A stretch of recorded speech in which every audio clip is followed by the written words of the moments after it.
ದಿನಾಂಕ 4/12/2025 ಮಹಿಳಾ ಮತ್ತು ಮಕ್ಕಳ ಅಭಿವೃದ್ಧಿ ಇಲಾಖೆ ಶಿವಮೊಗ್ಗ, ಕೃಷಿ ಇಲಾಖೆ ಮತ್ತು ತೋಟಗಾರಿಕೆ ಇಲಾಖೆ ಶಿವಮೊಗ್ಗ ಇವರ ಸಹಯೋಗದಲ್ಲಿ ಭಾರತೀಯ ಕೃಷಿ ಅನುಸಂಧಾನ ಪರಿಷತ್ ನವದೆಹಲಿ, ಕೆಳದಿ ಶಿವಪ್ಪ ನಾಯಕ ಕೃಷಿ ಮತ್ತು ತೋಟಗಾರಿಕೆ ವಿಜ್ಞಾನಗಳ ವಿಶ್ವವಿದ್ಯಾಲಯ ಶಿವಮೊಗ್ಗ, ICAR ಕೃಷಿ ವಿಜ್ಞಾನ ಕೇಂದ್ರ ಶಿವಮೊಗ್ಗದಲ್ಲಿ ಕೃಷಿ ನಿರತ ರೈತ ಮಹಿಳಾ ದಿನಾಚರಣೆಯನ್ನ ಹಮ್ಮಿಕೊಳ್ಳಲಾಗಿತ್ತು. ಈಗ ಈ ಕುರಿತು ಬಾನುಲಿ ವರದಿಯನ್ನ ಕೇಳೋಣ.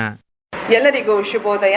ಭಾರತೀಯ ಕೃಷಿ ಅನುಸಂಧಾನ ಪರಿಷತ್ ನವದೆಹಲಿ, ಕೆಳದಿ ಶಿವಪ್ಪ ನಾಯಕ ಕೃಷಿ ಮತ್ತು ತೋಟಗಾರಿಕಾ ವಿಜ್ಞಾನಗಳ ವಿಶ್ವವಿದ್ಯಾಲಯ ಶಿವಮೊಗ್ಗ, ICAR ಕೃಷಿ ವಿಜ್ಞಾನ ಕೇಂದ್ರ ಶಿವಮೊಗ್ಗ, ಮಹಿಳಾ ಮತ್ತು ಮಕ್ಕಳ ಅಭಿವೃದ್ಧಿ ಇಲಾಖೆ ಶಿವಮೊಗ್ಗ, ಕೃಷಿ ಇಲಾಖೆ ಶಿವಮೊಗ್ಗ ಹಾಗೂ ತೋಟಗಾರಿಕಾ ಇಲಾಖೆ ಶಿವಮೊಗ್ಗ ಇವರುಗಳ ಸಹಯೋಗದೊಂದಿಗೆ ಇಂದು ನಾವೆಲ್ಲ ಕೃಷಿಯಲ್ಲಿ ತೊಡಗಿಸಿಕೊಂಡಿರುವ ಮಹಿಳೆಯರನ್ನ ಗುರುತಿಸುವುದು ಹಾಗೂ ಗೌರವಿಸುವುದಕ್ಕಾಗಿ ನಮ್ಮ ಕೃಷಿ ವಿಜ್ಞಾನ ಕೇಂದ್ರದಲ್ಲಿ ಕೃಷಿ ನಿರತ ಮಹಿಳಾ ದಿನಾಚರಣೆ ಕಾರ್ಯಕ್ರಮವನ್ನು ಆಚರಿಸ್ತಾ ಇದ್ದೇವೆ. ಕುಟುಂಬ ಹಾಗೂ ರಾಷ್ಟ್ರವನ್ನು ಪೋಷಿಸಲು ಶ್ರದ್ಧೆಯಿಂದ ನಿಸ್ವಾರ್ಥವಾಗಿ ಕೆಲಸ ಮಾಡುತ್ತಿರುವ ಕೃಷಿ ಮಹಿಳೆಯರು, ಕೃಷಿ ಕಾರ್ಮಿಕರು ಹಾಗೂ ಉದ್ಯಮಿಗಳನ್ನು ಗೌರವಿಸುವುದಕ್ಕಾಗಿ ಇಂದು ನಮ್ಮ ಸಮಯವನ್ನ ಮೀಸಲಿಡೋಣ ಅಂತ ತಿಳಿಸ್ತಾ, ಮೊದಲಿಗೆ ಕಾರ್ಯಕ್ರಮವು ನಿರ್ವಿಘ್ನವಾಗಿ ನೆರವೇರಲೆಂದು ಪ್ರಾರ್ಥಿಸಬೇಕಾಗಿ ಶ್ರೀಮತಿ ಗೀತಾ BS ಹಿರಿಯ ತಾಂತ್ರಿಕ ಅಧಿಕಾರಿಗಳಲ್ಲಿ ವಿನಂತಿಸಿಕೊಳ್ತೇನೆ. ಶ್ರೀ ಗಣನಾಥ ಸಿಂಧುರಾವಣ ಕರುಣ ಸಾಗರ ಕರಿವದನ ಲಂಬೋದರ ಲಕುಮಿಕರ ಅಂಬಾಸುತ ಅಮರ ವಿನುತ ಸಿದ್ಧಚಾರಣ ಗಣಸೇವಿತ ಸಿದ್ಧಿ ವಿನಾಯಕ ತೇ ನಮೋ ನಮೋ ಲಂಬೋದರ ಲಕುಮಿಕರ ಅಂಬಾಸುತ ಅಮರ ವಿನುತ ಸಕಲ ವಿದ್ಯಾ ಆದಿ ಪೂಜಿತ ಸರ್ವೋತ್ತಮ ತೇ ನಮೋ ನಮೋ ಲಂಬೋದರ ಲಕುಮಿಕರ ಅಂಬಾಸುತ ಅಮರ ವಿನುತ ಲಂಬೋದರ ಲಕುಮಿಕರ. ಕಾರ್ಯಕ್ರಮದ ಯಶಸ್ಸಿಗಾಗಿ ಪ್ರಾರ್ಥಿಸಿದ ಶ್ರೀಮತಿ ಗೀತಾರವರಿಗೆ ಧನ್ಯವಾದಗಳು. ಇದೀಗ ಇಂದಿನ ಕಾರ್ಯಕ್ರಮದ ಉದ್ದೇಶವನ್ನು ಸಂಕ್ಷಿಪ್ತವಾಗಿ ತಿಳಿಸಿ ಸರ್ವರಿಗೂ ಸ್ವಾಗತ ಕೋರಬೇಕಾಗಿ ನಮ್ಮ ಕೃಷಿ ವಿಜ್ಞಾನ ಕೇಂದ್ರದ ಮುಖ್ಯಸ್ಥರಾದ ಡಾಕ್ಟರ್ ಸುನಿಲ್ ರವರಲ್ಲಿ ವಿನಂತಿಸಿಕೊಳ್ತೇನೆ. ವೇದಿಕೆ ಮೇಲೆ ಉಪಸ್ಥಿತಿರುವಂತಹ ಎಲ್ಲ ಗೌರವಾನ್ವಿತ ಅತಿಥಿಗಳೇ ಹಾಗೂ ಕಾರ್ಯಕ್ರಮದಲ್ಲಿ ಭಾಗವಹಿಸಿರುವಂತಹ ಎಲ್ಲ ಆಹ್ವಾನಿತರೆ, ಈ ದಿನ ನಮ್ಮ ದೇಶಾದ್ಯಂತ ಕೃಷಿ ನಿರತ ಮಹಿಳಾ ದಿನಾಚರಣೆಯನ್ನು ಆಚರಿಸುತ್ತಿದ್ದೇವೆ. ಮೊಟ್ಟ ಮೊದಲನಾಗಿ ನಿಮಗೆಲ್ಲರಿಗೂ ಕೂಡ ಕೃಷಿ ನಿರತ ಮಹಿಳಾ ದಿನಾಚರಣೆಯ ಶುಭಾಶಯಗಳನ್ನು ತಿಳಿಸುತ್ತಾ, ಡಿಸೆಂಬರ್ 4ನೇ ತಾರೀಕು ಕೃಷಿ ನಿರತ ಮಹಿಳಾ ದಿನಾಚರಣೆಯನ್ನು ನಮ್ಮ ದೇಶಾದ್ಯಂತ ಆಚರಿಸ್ತಾ ಇದ್ದೀವಿ. ಪುರಾತನದಿಂದ ಹಿಡಿದು ಇಲ್ಲಿಯವರೆಗೂ ಕೂಡ ಕೃಷಿ ಕ್ಷೇತ್ರಕ್ಕೆ ಮಹಿಳೆಯರ ಕೊಡುಗೆ ಸಾಕಷ್ಟಿದೆ. ಆದ್ರೆ ಇಂಥ ಕೃಷಿ ನಿರತ ಮಹಿಳೆಯರನ್ನು ಗುರುತಿಸೋದು ಮತ್ತು ಅವರಿಗೆ ಗೌರವ ಸೂಚಿಸುವ ಉದ್ದೇಶದಿಂದ ಈ ಕಾರ್ಯಕ್ರಮವನ್ನು ಡಿಸೆಂಬರ್ 4ನೇ ತಾರೀಕು ಎಲ್ಲ ಕೃಷಿ ಸಂಬಂಧಿತ ಇಲಾಖೆಗಳು ಹಾಗೂ ಕೃಷಿ ವಿಜ್ಞಾನ ಕೇಂದ್ರಗಳಲ್ಲಿ ಈ ಕಾರ್ಯಕ್ರಮವನ್ನು ದೇಶಾದ್ಯಂತ ಆಚರಿಸ್ತಾ ಇದ್ದೇವೆ. ಭಾರತದಲ್ಲಿ ಸುಮಾರು 75ಕ್ಕೂ ಅಧಿಕ ಗ್ರಾಮೀಣ ಮಹಿಳೆಯರು ಕೃಷಿ ಕ್ಷೇತ್ರದಲ್ಲಿ ಪ್ರಮುಖವಾಗಿ ಹೈನುಗಾರಿಕೆ, ಕೋಳಿ ಸಾಕಾಣಿಕೆ, ಕಳೆ ತೆಗೆಯುವಿಕೆ, ಕೊಯ್ಲಾತರ ಇತ್ಯಾದಿ ಚಟುವಟಿಕೆಗಳಲ್ಲಿ ಸಕ್ರಿಯವಾಗಿ ಪಾಲ್ಗೊಂಡಿದ್ರು ಕೂಡ ಅವರಿಗೆ ಸಮಾಜದಲ್ಲಿ ಸಿಗಬೇಕಾದಂತಹ ಗೌರವ, ಶ್ರಮಕ್ಕೆ ಸಿಗಬೇಕಾದಂತಹ ಸಾಧನೆಗಳು, ಕೊಡುಗೆಗಳು ಏನು ಕೂಡ ಸಿಗ್ತಾ ಇಲ್ಲ. ಅದಕ್ಕೋಸ್ಕರ ನಮ್ಮ ಗ್ರಾಮೀಣ ಕೃಷಿ ಮಹಿಳೆಯರ ಕೊಡುಗೆಯನ್ನು ಗೌರವಿಸುವ ಉದ್ದೇಶದಿಂದ ಮತ್ತೆ ಅವರಿಗೆ ಗೌರವಿಸುವ ದೃಷ್ಟಿಯಿಂದ ಈಗಾಗಲೇ ಭಾರತ ಸರ್ಕಾರವು ಅನೇಕ ಕಾರ್ಯಕ್ರಮಗಳನ್ನು ಹಮ್ಮಿಕೊಂಡಿದೆ. ಅದರಲ್ಲೂ ಪ್ರಮುಖವಾಗಿ ಮಹಿಳಾ ಕಿಸಾನ್ ಸಶಕ್ತೀಕರಣ ಪರಿಯೋಜನೆ ಮತ್ತು ಸ್ವಸಹಾಯ ಗುಂಪುಗಳ ಚಟುವಟಿಕೆಗಳ ಮುಖಾಂತರ ಅವರಿಗೆ ಈಗಾಗಲೇ ಸಾಕಷ್ಟು ಮಹತ್ವವನ್ನ ಕೃಷಿ ಮಹಿಳೆಯರಿಗೆ ಸಿಗುವ ಕಾರ್ಯಕ್ರಮದಲ್ಲಿ ನಮ್ಮ ರಾಜ್ಯ ಸರ್ಕಾರ ಇರ್ಬೋದು, ಕೇಂದ್ರ ಸರ್ಕಾರ ಇರ್ಬೋದು ಸಾಕಷ್ಟು ಪ್ರಮುಖವಾಗಿ ಅವರಿಗೆ ಕೊಡ್ತಾ ಇದ್ದಾರೆ. ಇದಲ್ಲದೆ ಇಂದಿನ ಕೃಷಿ ಮಹಿಳೆಯರು ಹೆಚ್ಚಾಗಿ ಕೃಷಿ ಉದ್ಯಮಶೀಲತೆ ಮತ್ತು ನೂತನ ಕೃಷಿ ತಂತ್ರಜ್ಞಾನ, ಆಹಾರ ಸಂಸ್ಕರಣೆ ಮತ್ತು ಮೌಲ್ಯವರ್ಧಿತ ಉತ್ಪನ್ನಗಳತ್ತ ಹೆಜ್ಜೆ ಹಾಕುತ್ತಿರುವ ಈ ದಿನದಲ್ಲಿ ಕೃಷಿ ನಿರತ ಮಹಿಳಾ ದಿನಾಚರಣೆಯು ಮಹಿಳೆಯರಿಗೆ ಮತ್ತು ಯುವತರಿಗೆ ಸ್ಫೂರ್ತಿ ನೀಡುವ ಉದ್ದೇಶದಿಂದ ಈ ಕಾರ್ಯಕ್ರಮ ಆಯೋಜಿಸಲಾಗಿದೆ. ಈ ಕಾರ್ಯಕ್ರಮದ ಅಧ್ಯಕ್ಷತೆಯನ್ನು ವಹಿಸಿಕೊಳ್ಬೇಕಂತ ಹೇಳಿ ನಮ್ಮ ಗೌರವಾನ್ವಿತ ಕುಲಪತಿಗಳು ಹಾಗೂ ಶಿಕ್ಷಣ ನಿರ್ದೇಶಕರಾದ ಡಾಕ್ಟರ್ ಬಿ ಯಮಲಾ ನಾಯಕ್ ಸರ್ ಅವರನ್ನ ಕೇಳಿಕೊಂಡಾಗ ಸಂತೋಷದಿಂದ ಒಪ್ಪಿ ಈ ಕಾರ್ಯಕ್ರಮಕ್ಕೆ ಭಾಗವಹಿಸಿದ್ದಾರೆ. ಅವರಿಗೆ ನಮ್ಮ ಕೃಷಿ ವಿಜ್ಞಾನ ಕೇಂದ್ರದ ಪರವಾಗಿ ಹಾಗೂ ನಿಮ್ಮೆಲ್ಲರ ಪರವಾಗಿ ಹೃತ್ಪೂರ್ವಕವಾದ ಸ್ವಾಗತವನ್ನು ಕೋರುತ್ತೇನೆ. ನಮ್ಮ ಈ ವಿಶೇಷ ಕಾರ್ಯಕ್ರಮವನ್ನು ಒಬ್ಬ ವಿಶೇಷ ವ್ಯಕ್ತಿಯೊಡನೆ ಉದ್ಘಾಟನೆ ಮಾಡ್ಬೇಕಂತ ನಾವು ಯೋಚನೆ ಮಾಡಿದಾಗ ನಮಗೆ ನೆನಪಾಗಿದ್ದು ಶ್ರೀಮತಿ ಪ್ರತಿಭಾ ಅವರು. ಯಾಕೆಂದ್ರೆ ನಮ್ಮ ಈ ಕೃಷಿ ನಿರತ ಮಹಿಳೆಯರು ಸಾಕಷ್ಟು ಉತ್ಪನ್ನಗಳನ್ನ ಉತ್ಪಾದಿಸ್ತಾ ಇದ್ದಾರೆ. ಆದ್ರೆ ಅವರಿಗೆ ಸೂಕ್ತ ಮಾರುಕಟ್ಟೆ ಕಲ್ಪಿಸುವ ನಿಟ್ಟಿನಲ್ಲಿ ಈಗಾಗಲೇ ಸಾಕಷ್ಟು ಕೆಲಸ ಮಾಡ್ತಾ ಇದ್ದಾರೆ. ಅವರ ಕಾರ್ಯಕ್ಕೆ ನಮ್ಮ ಕೃಷಿ ಮತ್ತು ತೋಟಗಾರಿಕೆ ವಿಜ್ಞಾನಗಳ ವಿಶ್ವವಿದ್ಯಾಲಯದಿಂದ ಅಭಿನಂದನೆ ಸಲ್ಲಿಸುತ್ತಾ ಈ ಕಾರ್ಯಕ್ರಮವನ್ನು ಉದ್ಘಾಟನೆಗೆ ಅವ್ರನ್ನ ಕೇಳ್ಕೊಂಡಾಗ ಅವರು ಸಂತೋಷದಿಂದ ಒಪ್ಪಿ ಈ ಕಾರ್ಯಕ್ರಮಕ್ಕೆ ಆಗಿಸಿದ್ದಾರೆ. ಅವರಿಗೆ ನಮ್ಮ ಕೃಷಿ ವಿಶ್ವವಿದ್ಯಾಲಯದ ಪರವಾಗಿ ಹಾಗೂ ನಿಮ್ಮೆಲ್ಲರ ಪರವಾಗಿ ಈ ಕಾರ್ಯಕ್ರಮಕ್ಕೆ ಹೃತ್ಪೂರ್ವಕವಾದ ಸ್ವಾಗತವನ್ನು ಕೋರುತ್ತೇನೆ. ನಮ್ಮ ಈ ಕಾರ್ಯಕ್ರಮದಲ್ಲಿ dean ಸ್ನಾತಕೋತ್ತರಾದಂತಹ doctor Narayan Mavarkar sir ಅವರನ್ನ ಕೇಳ್ಕೊಂಡಾಗ ಈ ಕಾರ್ಯಕ್ರಮಕ್ಕೆ ಒಪ್ಪಿ ಮುಖ್ಯ ಅತಿಥಿಗಳಾಗಿ ಆಗಮಿಸಿದರೆ ಅವರಿಗೆ ನಿಮ್ಮೆಲ್ಲರ ಪರವಾಗಿ ಹೃತ್ಪೂರ್ವಕವಾದ ಸ್ವಾಗತವನ್ನು ಕೋರುತ್ತೇನೆ. ನಮ್ಮ ಈ ಕಾರ್ಯಕ್ರಮದಲ್ಲಿ ಇನ್ನೊಬ್ಬ ಮುಖ್ಯ ಅತಿಥಿಗಳಾಗಿ ನಮ್ಮ ಕೃಷಿ ಮಹಾವಿದ್ಯಾಲಯದ ಡೀನ್ ಹಾಗೂ ಈ ನವಿಲೆ ಆವರಣದ ಮುಖ್ಯಸ್ಥರಾದಂತಹ ಡಾಕ್ಟರ್ ಟಿ ತಿಪ್ಪೇಶ್ ಅವರು ಕೂಡ ಕಾರ್ಯಕ್ರಮಕ್ಕೆ ಭಾಗವಹಿಸಬೇಕಂತ ಕೇಳ್ಕೊಂಡಾಗ ಸಂತೋಷದಿಂದ ಒಪ್ಪಿ ಕಾರ್ಯಕ್ರಮಕ್ಕೆ ಆಗಮಿಸಿದರೆ ಅವರಿಗೂ ಕೂಡ ನಿಮ್ಮೆಲ್ಲರ ಪರವಾಗಿ ಹೃತ್ಪೂರ್ವಕವಾದ ಸ್ವಾಗತವನ್ನು ಕೋರುತ್ತೇನೆ. ತೋಟಗಾರಿಕೆ ಇಲಾಖೆಯ ಜಂಟಿ ನಿರ್ದೇಶಕರಾದಂತಹ ಡಾಕ್ಟರ್ ಸಂಜಯ್ ಅವರು ಕೂಡ ನಮ್ಮ ಈಗ ಆಹ್ವಾನಕ್ಕೆ ಮಾಡಿದ ಈ ಕಾರ್ಯಕ್ರಮಕ್ಕೆ ಆಗಮಿಸಿದರೆ ಅವರಿಗೂ ಕೂಡ ನಿಮ್ಮೆಲ್ಲರ ಪರವಾಗಿ ಹೃತ್ಪೂರ್ವಕವಾದ ಸ್ವಾಗತವನ್ನು ಕೋರುತ್ತೇನೆ.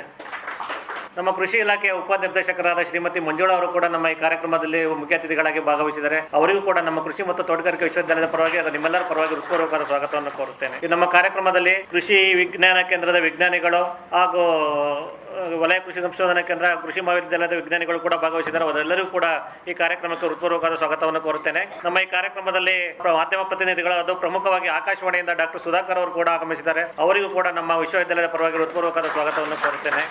ನಮ್ಮ ಕಾರ್ಯಕ್ರಮದಲ್ಲಿ ಶಿವಮೊಗ್ಗ ಜಿಲ್ಲೆಯ ವಿವಿಧ ಭಾಗಗಳಿಂದ ಕೃಷಿ ಮಹಿಳೆಯರು ಆಗಮಿಸಿದ್ದಾರೆ. ನಿಮ್ಮೆಲ್ಲರಿಗೂ ಕೂಡ ಹಾಗೂ ಮಹಿಳಾ ಮತ್ತು ಮಕ್ಕಳ ಕಲ್ಯಾಣ ಅಭಿವೃದ್ಧಿ ಇಲಾಖೆಯಿಂದ ಅಧಿಕಾರಿಗಳು ಬಂದಿದ್ದಾರೆ. ನಿಮ್ಮೆಲ್ಲರಿಗೂ ಕೂಡ ನಮ್ಮ ಕೃಷಿ ವಿಜ್ಞಾನ ಕೇಂದ್ರದ ಪರವಾಗಿ ಹೃತ್ಪೂರ್ವಕವಾದ ಸ್ವಾಗತವನ್ನು ಕೋರುತ್ತಾ ನನ್ನ ಸ್ವಾಗತ ಭಾಷಣವನ್ನು ಮುಗಿಸ್ತಾ ಇದ್ದೀನಿ.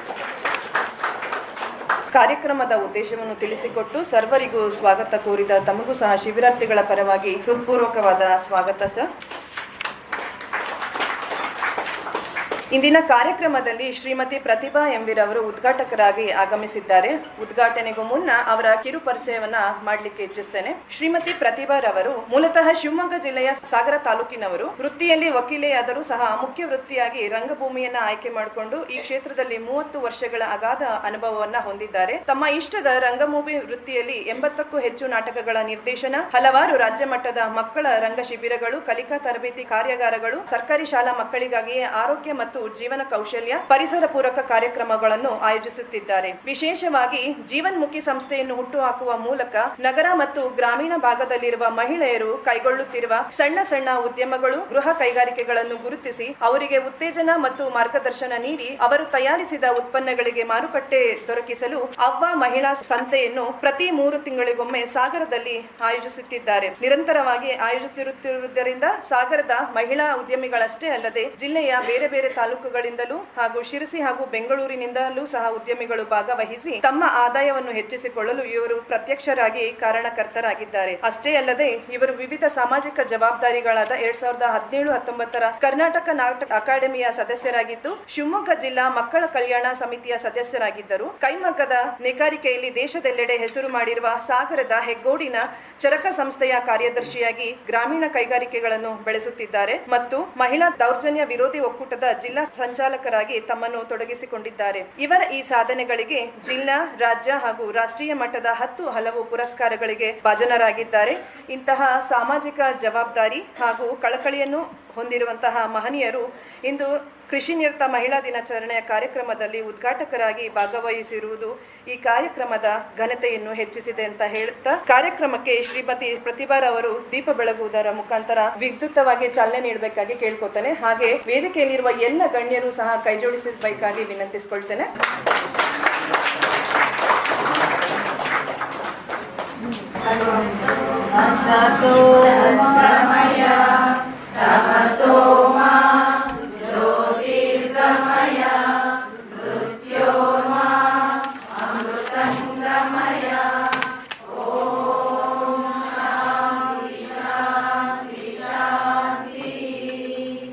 ಉದ್ಘಾಟನೆಯನ್ನು ಮಾಡಿದಂತಹ ಎಲ್ಲ ಗಣ್ಯರಿಗೂ ಧನ್ಯವಾದಗಳು. ಇದೀಗ ಶ್ರೀಮತಿ ಪ್ರತಿಭಾರವರು ತಮ್ಮ ಉದ್ಘಾಟನಾ ನುಡಿಗಳನ್ನಾಡಬೇಕಾಗಿ ವಿನಂತಿಸಿಕೊಳ್ತೇನೆ.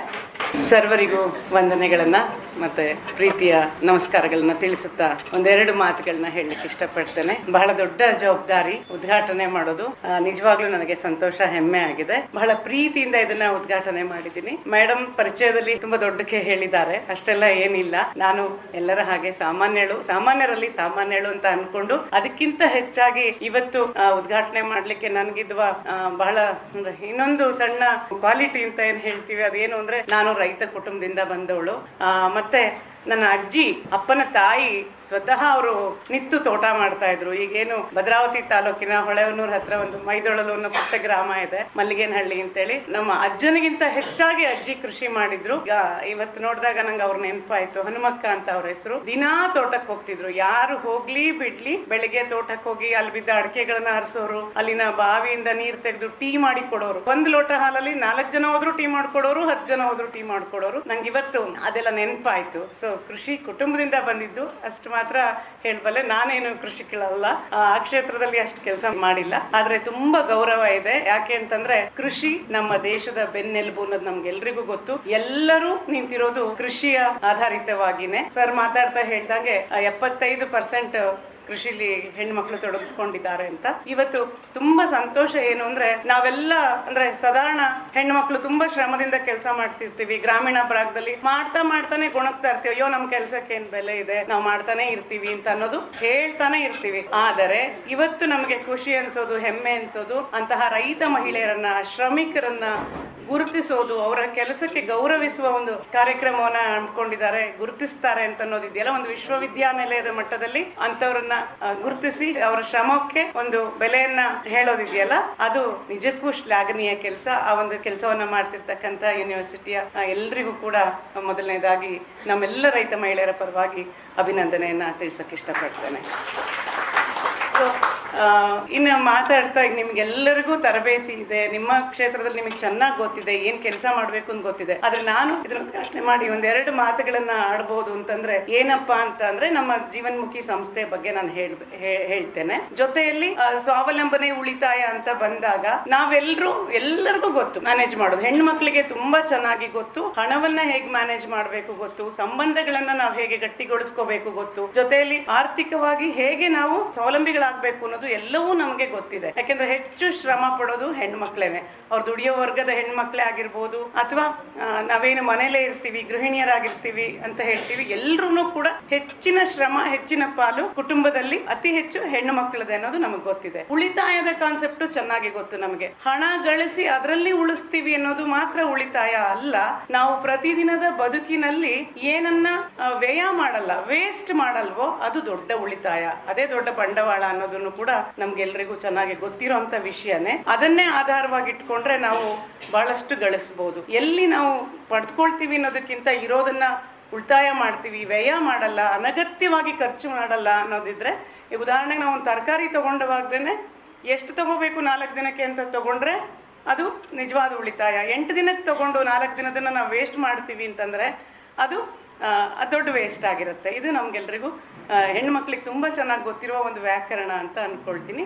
ಇದನ್ನೇ ಆಧಾರವಾಗಿ ಇಟ್ಕೊಂಡು ನಾವು ಒಂದು ಅವ್ವ ಅನ್ನೋ ಸಂತೆ ಕಾನ್ಸೆಪ್ಟ್ ಅನ್ನ ಮಾಡ್ತಾ ಇದ್ದೀವಿ. ಅವ್ವ ಅಂತಂತ ನಾವ್ ಯಾಕೆ ಇಟ್ಕೊಂಡ್ವಿ ಅಂತಂದ್ರೆ ತಾಯಿ ಅನ್ನೋದು ನಮ್ಮ ನೆಲ ಇರ್ಬೋದು, ನಮ್ಮ ಭಾಷೆ ಇರ್ಬೋದು, ಪ್ರತಿಯೊಂದನ್ನು ನಾವು ತಾಯಿ ರೂಪದಲ್ಲಿ ಕಾಣ್ತಾ ಹೋಗ್ತೇವೆ. ನಾವು ಮಾಡುವ ಕೆಲಸ, ನಮ್ಮ ಶ್ರಮದ ಬದುಕೆ ಸಭ್ಯ ಬದುಕು ಅನ್ನೋದನ್ನ ಒಂದು ಆಧಾರವಾಗಿ ಇಟ್ಕೊಂಡು ನಾವು ಚರಕವನ್ನ ಶುರು ಮಾಡಿದ್ವಿ. ಚರಕದಲ್ಲಿ ಕೈಮಗ್ಗ ನೇಕಾರಿಕೆಯಲ್ಲಿ ಸುಮಾರಷ್ಟು ಜನ ಹೆಣ್ಮಕ್ಳು ಆ ಭಾಗದಲ್ಲಿ ಕೆಲಸ ಮಾಡ್ತಿದ್ದಾರೆ. ಚರಕ ಕೂಡ ಹುಟ್ಟಿದ್ದು ಇದೇ ಒಂದು ಕಾನ್ಸೆಪ್ಟ್ ಅಲ್ಲಿ. ಆ ಹೆಣ್ಮಕ್ಳು ಬೇರೆ ಏನೋ ಕೆಲಸಕ್ಕೆ ಹೋಗ್ತಾರೆ, ಯಾರ್ದೋ ಮನೆಗೆ ಪಾತ್ರೆ ತೊಳೆಯಕ್ ಹೋಗ್ತಾರೆ, ಬಟ್ಟೆ ತೊಳೆಯಕ್ ಹೋಗ್ತಾರೆ. ಆ ಒಂದು ಕಾನ್ಸೆಪ್ಟ್ ಅಲ್ಲಿ ಇರೋ ಹೆಣ್ಣು ಮಕ್ಕಳಿಗೂ ಕೂಡ ಇಲ್ಲ ನಾವು ಉದ್ಯೋಗ ಮಾಡ್ತೀವಿ ಅಂತ ಅನ್ನಿಸ್ಬೇಕು ಅನ್ನೋ ಕಾರಣಕ್ಕಾಗಿ ಬೆಳಗ್ಗೆಯಿಂದ ಸಂಜೆವರೆಗೂ ಅವರು ನೂಲಿನ ತರಬೇತಿ ತಗೊಂಡು ಕೈಮಗ್ಗ ಮತ್ತು ನೈಸರ್ಗಿಕ ಬಣ್ಣಗಾರಿಕೆ ವಿಭಾಗದಲ್ಲಿ ಕೆಲಸ ಮಾಡ್ತಾರೆ. ಅದರ ಒಂದು ಭಾಗವಾಗಿ ನಾವು ಜೀವನ್ಮುಖಿ ಅಂತ ಸಂಸ್ಥೆಯನ್ನು ಹುಟ್ಟು ಹಾಕಿಕೊಂಡು ಸಾಗರ ಪ್ರದೇಶದಲ್ಲಿ ಬೇರೆ ಬೇರೆ ಹೆಣ್ಣು ಮಕ್ಕಳು ಬಹಳಷ್ಟು ಕೌಶಲ್ಯ ಇರ್ತದೆ. ನಾವು ಅನ್ಕೊಂಡ್ ಬಿಟ್ಟಿರ್ತೀವಿ ಉದ್ಯೋಗಸ್ಥ ಮಹಿಳೆಯರು ಮಾತ್ರ ದುಡಿತಾರೆ, ಅವ್ರು ಮಾತ್ರ ರೆಸ್ಪೆಕ್ಟೆಡ್, ನಾವು ಮನೇಲಿ ಇರ್ತೀವಿ ನಮ್ಗೇನು ಇಲ್ಲ ಅಂತ ಎಲ್ಲೋ ಒಂದ್ ಕಡೆ ಅನ್ಕೊಂಡ್ಬಿಡ್ತೀವಿ. ಖಂಡಿತವಾಗಿಯೂ ಇಲ್ಲ.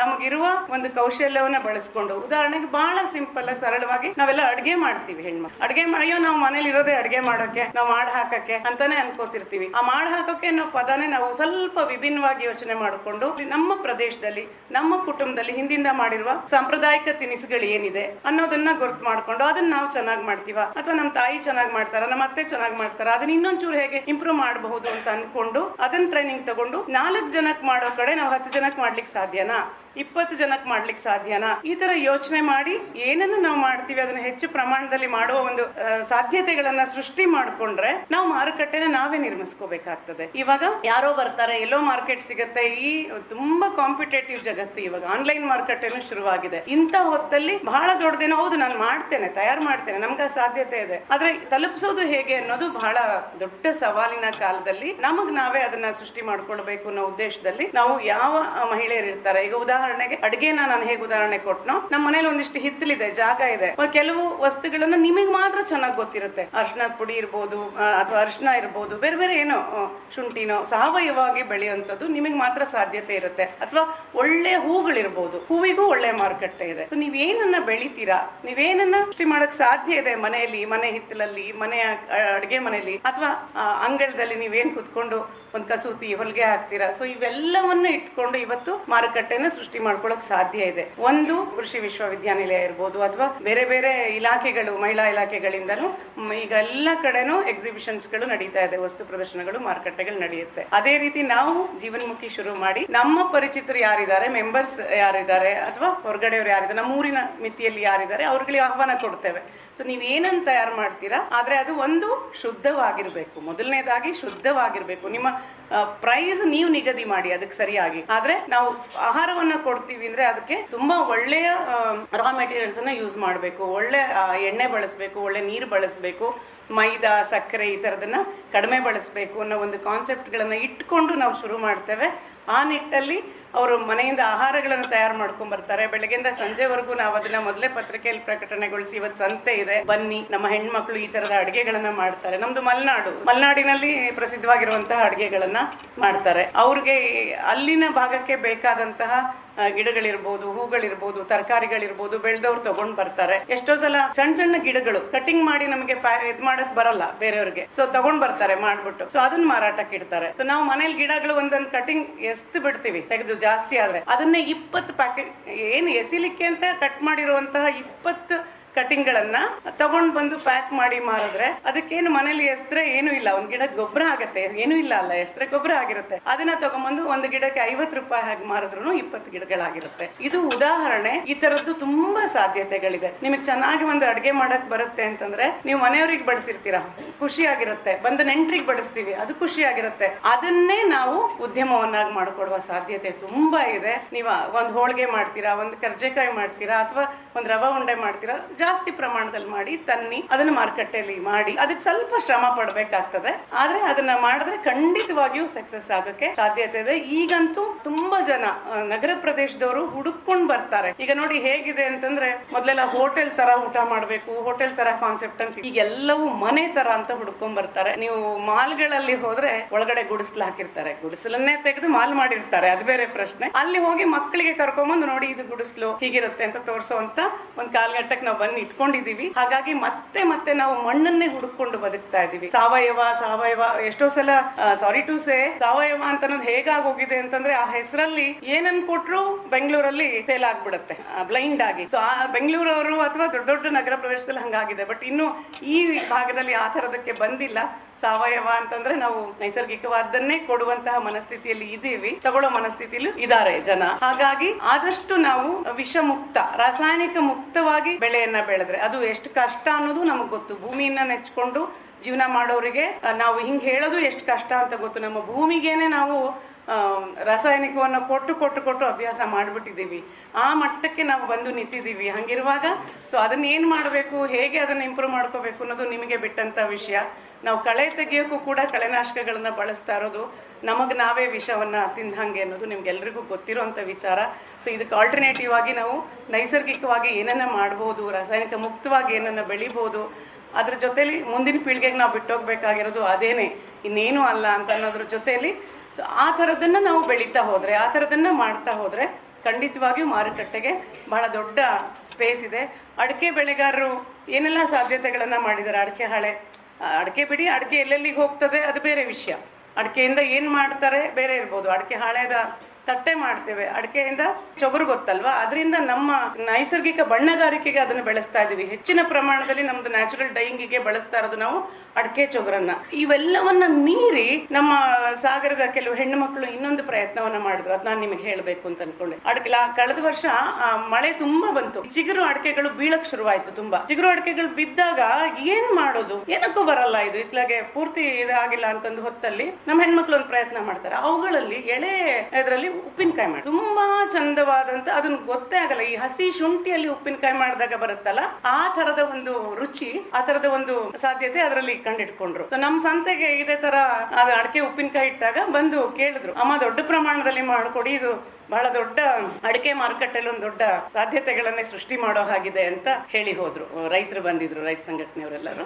ಸೊ ಈ ತರದಲ್ಲಿ ನಮಗೆ ನಾವೇ ಸಾಧ್ಯತೆಗಳನ್ನ ಕಂಡುಕೊಳ್ಳೋಕೆ ಸಾಧ್ಯ ಇದೆ ನೇಚರ್ ಇಂದಾನೆ. ಈಗ ಮಣ್ಣು, ನಾವು ಗಣಪತಿಯನ್ನ ಮಾಡ್ಲಿಕ್ಕೆ ಒಂದು ಮಣ್ಣು, ಕೆರೆ ಮಣ್ಣನ್ನು ಉಪಯೋಗಿಸ್ತೀವಿ. ನಿಮ್ಗೆ ಒಂದು ಉದಾಹರಣೆ ಕೊಡ್ಬೇಕು ಅಂದ್ರೆ, ಮಕ್ಕಳು ಆ ಮಣ್ಣನ್ನೆಲ್ಲ ತಗೊಂಡು ಗಣಪತಿ ಮಾಡೋ ಟೈಮಲ್ಲಿ ಆ ತರದ ಮಣ್ಣು ತಂದು ಏನೋ ಮಾಡ್ತಿರುವಾಗ ಅದನ್ನ ನೋಡಿ ಒಬ್ರು ನಮ್ಮ ಮಹಿಳೆ ಒಬ್ರು, ಸರಿ ಇದ್ರಲ್ಲಿ ಏನ್ ಮಾಡ್ಬೋದು, ಟೆರಕೋಟ ಅನ್ನೋ ಪದ ನೀವೆಲ್ಲ ಕೇಳಿ, ಟೆರಕೋಟದಿಂದ ಏನ್ ಮಾಡಿ. ಸೊ ಆ ಮಣ್ಣನ್ನು ಇಟ್ಕೊಂಡು ಅವರೇ ಏನೋ ಮಗು ಜಾಮೂನ್ ತರ ಏನೇನೋ ಮಾಡ್ತಿತ್ತು, ಚಿಕ್ಕ ಮಗು. ಇವ್ರು ನಾವೇನ್ ಮಾಡ್ಬೋದು ಅಂತ ನೋಡಿ ಅದನ್ನ ಇಟ್ಕೊಂಡು ಬಾಲ್ಸ್ ಮಾಡಿ, ಸಣ್ಣ ಸಣ್ಣ ಮಣಿಗಳನ್ನ ಮಾಡಿ, ಸುಟ್ಟು ಪ್ರೋಸೆಸ್ ಮಾಡಿ, ಎಲ್ಲೋ ಕೇಳಿದ್ದನ್ನ. ಈಗ ಯೂಟ್ಯೂಬ್ ಇತ್ತು, ಅವಾಗ ಯೂಟ್ಯೂಬ್ ಎಲ್ಲ ಇಲ್ದೇ ಇರಕಾಲ ನಾನು ಕತೆ ಹೇಳ್ತಾ ಇರೋದು. ಸೊ ಮಣಿಗಳನ್ನ ಮಾಡಿ ಅದಕ್ಕೆ ದಾರ ಕೊಂಡಿಸಿ ಅದಕ್ಕೊಂದು ಬಣ್ಣ ಹಾಕಿ ಆ ಟೆರಕೋಟ ಜ್ಯುವೆಲ್ರಿನ ಶುರು ಮಾಡ್ಕೊಂಡ್ರು. ಹಾಗೆ ಶುರು ಮಾಡ್ಕೊಂಡವರು ಈ 15 ವರ್ಷಗಳಲ್ಲಿ ರಾಜೇಶ್ವರಿ ಕೊಡಗು ಅಂತ ಹೆಗ್ಗೋಡವರು, ನನ್ನ ಫ್ರೆಂಡ್ ಅವರು, ಅವ್ರು ಹೇಗ್ ಮಾಡಿದ್ರು, ಅಲ್ಲಿಂದ ಶುರು ಮಾಡ್ಕೊಂಡು ಅದಕ್ಕೆ ಬೇರೆ ಬೇರೆ ವಿನ್ಯಾಸಗಳನ್ನ ಅವರೇ ಕ್ರಿಯೇಟ್ ಮಾಡ್ಕೊಂಡ್ರು. ಇವತ್ತು ಚಿನ್ನ ಎಷ್ಟು ದುಬಾರಿ ಅಂತ ನಮಗ್ ಗೊತ್ತು, ಚಿನ್ನಕ್ಕಿಂತಲೂ ಅದು ಆಕರ್ಷಕ ವಿನ್ಯಾಸದಲ್ಲಿ ಆ ಟೆರಕೋಟ ಜ್ಯುವೆಲ್ರಿ ಇವತ್ತು ಮಾರುಕಟ್ಟೆಯಲ್ಲಿ ಇದೆ. ಆಕೆ ಅದನ್ನ ಅವರೇ ಸೃಷ್ಟಿಸ್ಕೊಂಡು ನೋಡ್ಕೊಂಡು ಮನೇಲಿ ಸಮಯ ಇದ್ದಾಗ ಮಾಡಿ ಮಾಡಿ ಮಾಡಿ ಇವತ್ತು ಅವರು ಇಂದಿರಾ ಟೆರಕೋಟ ಅಂತ ಗೊತ್ತಿರ್ಬೋದು, ಮಲ್ನಾಡ್ ಕ್ರಾಫ್ಟ್ ಇದಕ್ಕೆಲ್ಲ ಬರ್ತಾರೆ ಅವರು. ತುಂಬಾ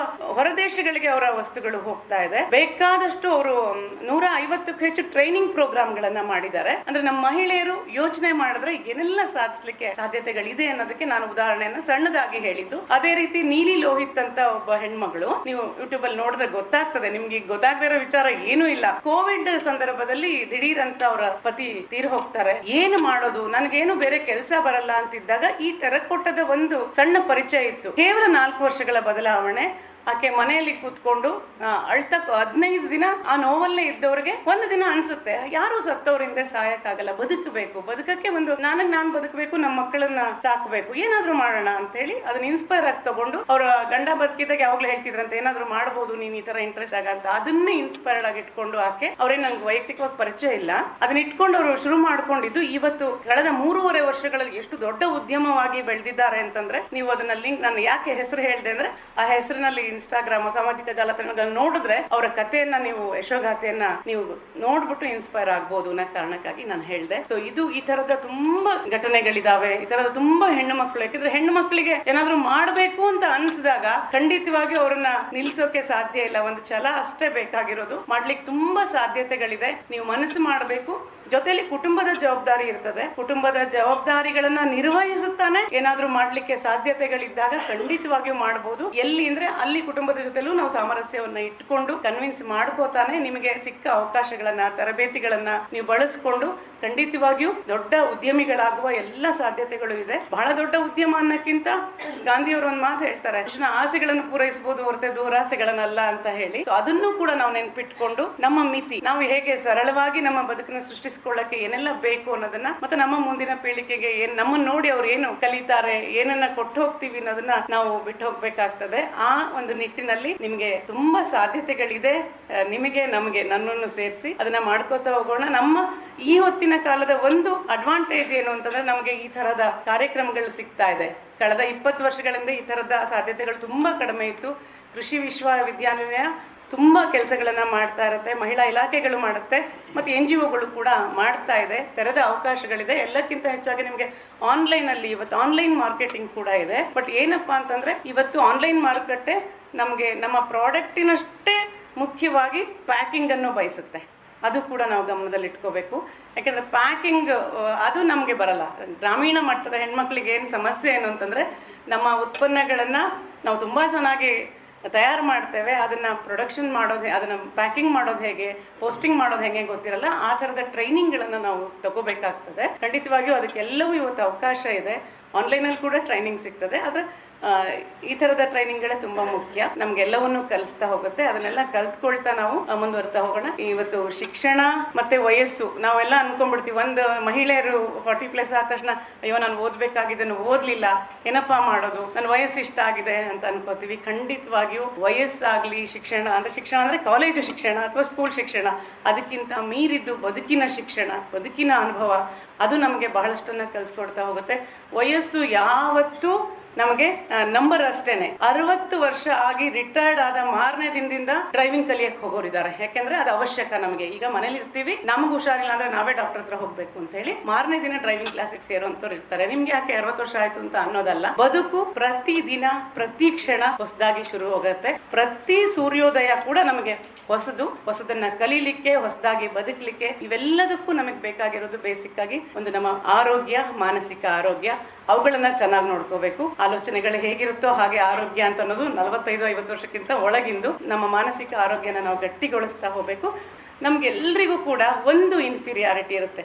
ಸ್ವಲ್ಪ ಸಣ್ಣ ವಯಸ್ಸಾದ ತಕ್ಷಣ ನಮಗೆ ಆಸಕ್ತಿಗಳು ಕುಗ್ತಾ ಹೋಗುತ್ತೆ ಸಹಜವಾಗಿನೇ. ಅಯ್ಯೋ ನಂಗೆ 45 ವರ್ಷ ಆಯ್ತು, 50 ವರ್ಷ ಆಯ್ತು, ಮಕ್ಕಳಾಯ್ತು, ಇನ್ನೇನು ಚಂದ, ಇನ್ನೇನಿದು ಚಂದ ಅನ್ನೋ ಕಾನ್ಸೆಪ್ಟಿಗೆ ನಮ್ಮ ತಲೆಗೆ ಬರೋದೇ ಇಲ್ಲ.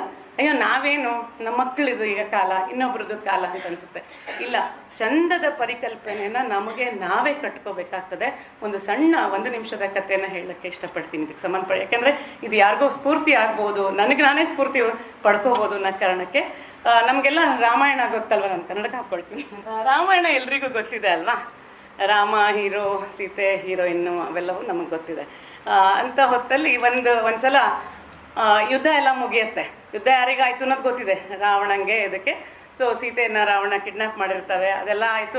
ಎಲ್ಲ ಕತೆ ಆಗಿ ಅಗೇನು ಸೀತಾಮಾತೆ ವಾಪಸ್ ಬಂದಾಗ ಹೆಚ್ಚು ಅವರು ರಾಮನಿಗೆ ಸಪೋರ್ಟ್ ಆಗಿ ನಿಂತಂಥವ್ರು ಯಾರು ಅಂತ ಗೊತ್ತಿದೆ ಅಲ್ವಾ ನಮಗೆ. ಯಾರು?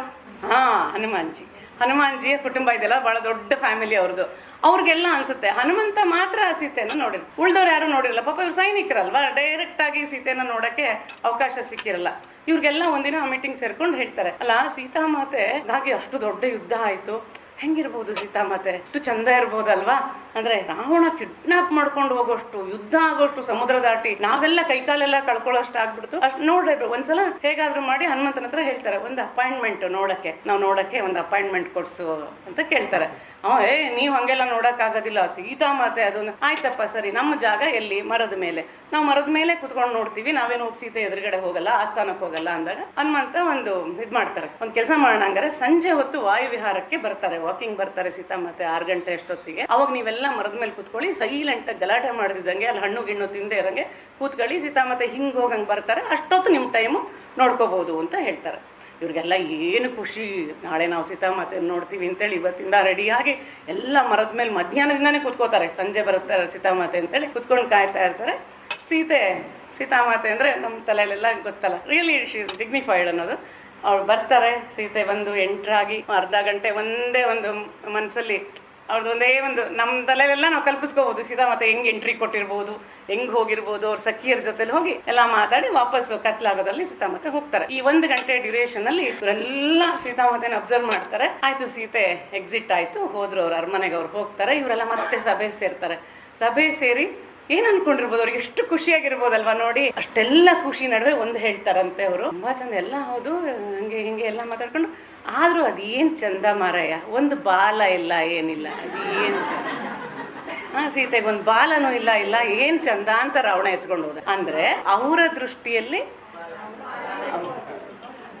ಹಾಗೆ ಚಂದದ ಪರಿಕಲ್ಪನೆ ನಮಗ್ ಬಿಟ್ಟು, ನಾನು ಹೆಂಗೆ ದಪ್ಪ ಇದ್ದೀನ, ಉದ್ದ ಇದ್ದೀನ, ಕಪ್ಪಗಿದ್ದೀನ, ಹಂಗಿದ್ದೀನ, ನನಗೆ ನಾನ್ ಚಂದ ಅಂತ ಅನಿಸ್ಬೇಕು, ಇನ್ನೊಬ್ಬರಿಗೆ ಅಲ್ಲ. ಇನ್ನೊಬ್ಬರಿಗೆ ಬಾಲ ಇದ್ರೆ ಚಂದ ಅನ್ಸ್ಬೋದೇನೋ. ಸೊ ಆ ಚಂದದ ಪರಿಕಲ್ಪನೆಯನ್ನ ನಮಗ್ ನಾವೇ ಅನ್ಕೊಂಡು ನಾನ್ ಚಂದ ಇದ್ದೀನಿ, ಚಂದ ಅನ್ನೋದ್ರ ಅರ್ಥ ಬಾಹ್ಯ ರೂಪ ಮಾತ್ರ ಅಲ್ಲ, ನಾನು ಎಷ್ಟು ಆರೋಗ್ಯಕರವಾಗಿದ್ದೀನಿ, ನಾನು ಪ್ರತಿಯೊಬ್ಬರನ್ನ ಹೆಂಗ್ ಪ್ರೀತಿಸ್ತೀನಿ, ಬೇರೆಯವ್ರ ಜೊತೆ ಹೆಂಗ್ ನಡವಳಿಕೆ ಇಟ್ಕೊಂಡಿದ್ದೀನಿ, ಮನೆಗೆ ಬಂದವ್ರನ್ನ ಹೇಗ್ ಮಾತಾಡಿಸ್ತೀನಿ, ಇವೆಲ್ಲವೂ ಚಂದದ ಪರಿಕಲ್ಪನೆ. ಅದೆಲ್ಲವೂ ಹಳ್ಳಿಯ ಕೃಷಿಕ ಹೆಣ್ಣು ಮಕ್ಕಳಿಗೆ ಧಾರಾಳವಾಗಿದೆ. ನಿಮ್ಮನ್ನ ನೋಡಿ ನಾವೆಲ್ಲ ತುಂಬಾ ಕಲೀಲಿಕ್ಕಿದೆ ಅಂತ ಹೊತ್ತಲ್ಲಿ ಅದನ್ನ ಇಟ್ಕೊಂಡು ದೃಢ ಸಂಕಲ್ಪ ಮಾಡಿ ನಾವ್ ಏನಾದ್ರೂ ಸಾಧಿಸಕ್ಕೆ ಸಾಧ್ಯ ಇದೆ ಅಂತ ಅನ್ಕೊಂಡ್ರೆ ನಿಜವಾಗ್ಲೂ ನಮ್ಗೆ ನಮ್ಮ ಕೈಲಿ ಸಾಧ್ಯತೆಗಳು ತುಂಬಾ ಇದೆ. ಅಂತ ಸಾಧ್ಯತೆಗಳೆಲ್ಲ ಇರ್ಲಿ.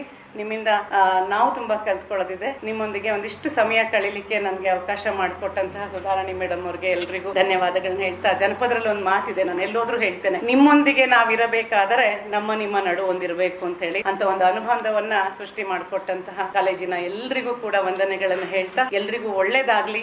ಮತ್ತಷ್ಟು ಸಾಧ್ಯತೆಗಳ ಕುರಿತು ಏನಾದ್ರೂ ಇದ್ರೆ ಅಥವಾ ನಮ್ಮ ಸಂತೆಗೆ ನೀವು ಯಾರಾದ್ರೂ ಬರೋರಿದ್ರೆ ಖಂಡಿತ ಸ್ವಾಗತ. ಒಂದೊಂದ್ಸಲ ಒಂದಿನ, ಒಂದೊಂದ್ಸಲ 2 ದಿನ ಮಾಡ್ತೀವಿ. ಯಾರೇ ಅದು ಭಾಗವಹಿಸೋರಿದ್ರೆ ನಿಮ್ಮ ಪ್ರಾಡಕ್ಟ್ ಏನು ಅನ್ನೋದನ್ನ ಹೇಳಿದ್ರೆ ಖಂಡಿತವಾಗಿ 9945178792 ಪ್ರತಿಭಾ ಅಂತ.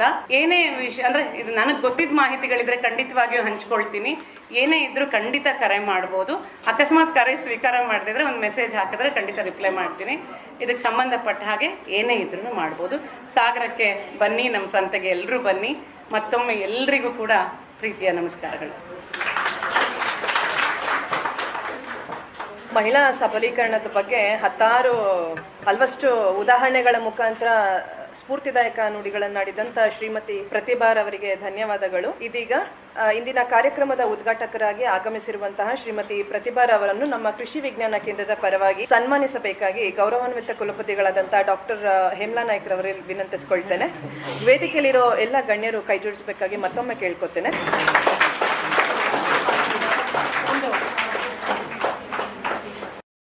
ಇದುವರೆಗೆ ಮಹಿಳಾ ಮತ್ತು ಮಕ್ಕಳ ಅಭಿವೃದ್ಧಿ ಇಲಾಖೆ ಶಿವಮೊಗ್ಗ, ಕೃಷಿ ಇಲಾಖೆ ಮತ್ತು ತೋಟಗಾರಿಕೆ ಇಲಾಖೆ ಶಿವಮೊಗ್ಗ, ಭಾರತೀಯ ಕೃಷಿ ಅನುಸಂಧಾನ ಪರಿಷತ್ ನವದೆಹಲಿ, ಕೆಳದಿ ಶಿವಪ್ಪ ನಾಯಕ ಕೃಷಿ ಮತ್ತು ತೋಟಗಾರಿಕೆ ವಿಜ್ಞಾನಗಳ ವಿಶ್ವವಿದ್ಯಾಲಯ ಶಿವಮೊಗ್ಗ, ಐಸಿಎಆರ್ ಕೃಷಿ ವಿಜ್ಞಾನ ಕೇಂದ್ರ ಶಿವಮೊಗ್ಗ ಇಲ್ಲಿ ಕೃಷಿ ನಿರತ ಮಹಿಳಾ ದಿನಾಚರಣೆಯ ಬಾನುಲಿ ವರದಿ ಕೇಳಿದಿರಿ. ಇದು ಭದ್ರಾವತಿ ಆಕಾಶವಾಣಿ ಕೇಂದ್ರದಿಂದ ಮೂಡಿಬಂತು.